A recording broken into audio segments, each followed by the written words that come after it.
But when you were 7 and the Birmingham riots and marches were on, and at the time you were living with your grandparents. Yes. And your grandfather's response was, "You're too young, you don't understand." Exactly. So being where you are now in Yes. life, as a parent, how would you handle that situation? If you could go back and speak to your grandfather, what kind of support do you think That's a beautiful question. you would need as that little girl?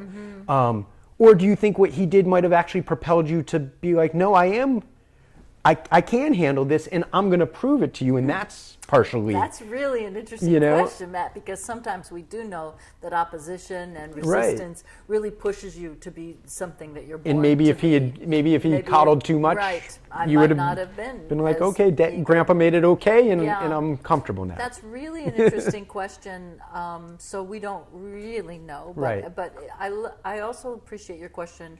What would I do? Well, number one, I think that whenever a child sees something that is beyond their years of personal development that is threatening to them, they really need to be supported. And so for me to see that much violence and that much pain and wretched dehumanizing of human beings, I needed somebody to tell me that this was because of hatred. And I'm sorry, Victoria, that you had to witness this, and I'm sorry that the world is like this. And maybe we could do something to help if we sent money down to the Civil Rights Campaign. Something like that would have helped me. Talk about this in our Kingian training. 7, which is what I was at that time, is often a massive turning point for people in their lives. And it's the place where you start to see what's fair and not fair, where justice is and where injustice is. Interesting. That's what a 7-year-old will start saying. How come they have more pencils than I have? You know, I want that. Why can't I have that? Right. And we become aware. So there's this sense of justice that is inherent